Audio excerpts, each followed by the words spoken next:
a look at this. So on Tesla, not Tesla's website, but sometimes there's Teslas that go under the $25,000 threshold, which then makes it eligible for the $4,000 used electric vehicle tax credit, which can bring prices as low as like $17,000 to $18,000. Like some of these vehicles from Hertz. I know Hertz could be an iffy one to buy because this is a vehicle that has been rented out, of course, that has had a lot of butts in seats. So it might not be the best use case or best option here. But you can see the cheapest one, 2022 Tesla Model 3 base sedan, Sacramento, California, with 95,000 miles on it for a price of $22,244. So that means after the tax credit, that could be a $4,000 purchase price after the $4,000 used EV tax credit. And so you can see how cheap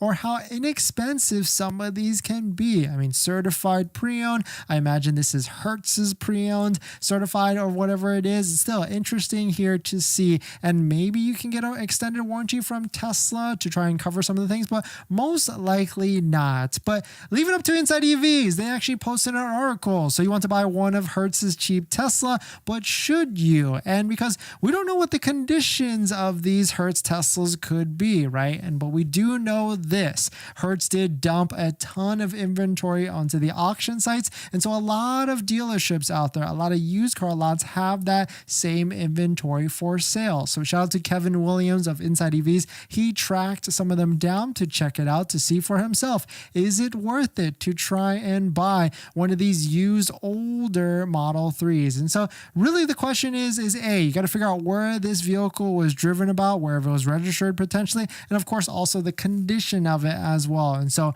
Hertz, I believe you can go to these used car lots that they have to sell the vehicles and take a look at it for yourself to see if it's worth it or not, or you can just go to other used car lots that probably bought one of these deals from Hertz as well. So pretty interesting here. You can see all the different screenshots, but he was able to find and track down one of these vehicles. And you can see some of the interior is not doing well for one of these vehicles. You can see in the pictures here, it's already wrinkled up, which Tesla build quality is Tesla build quality. We'll take it for whatever it's worth in there. But really, you just want to make sure it runs and drives and it doesn't have any scratches or nicks or rips or tears or anything like that. But I would certainly recommend do an extended test drive, maybe take it on the highway and local streets for as long as you potentially can. And the biggest thing here is you want to make sure that the Tesla vehicle is not driven in any hot climate areas. Shout out to Hybrid and Electric Car Sales, a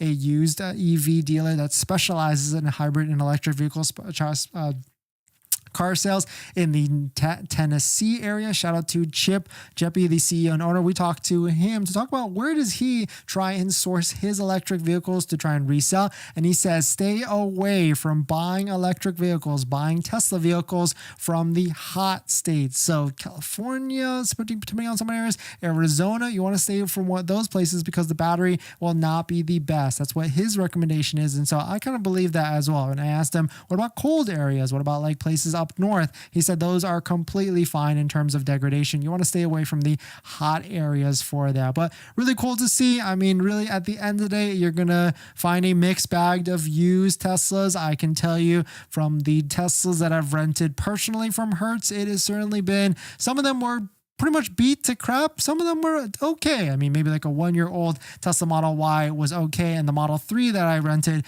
was kind of beat to crap and falling apart for sure. So you want to be pretty handy, and of course there's going to be issues or maybe issues depending on where you buy the older Tesla. So certainly keep an eye out and see which deal might make the sense for you.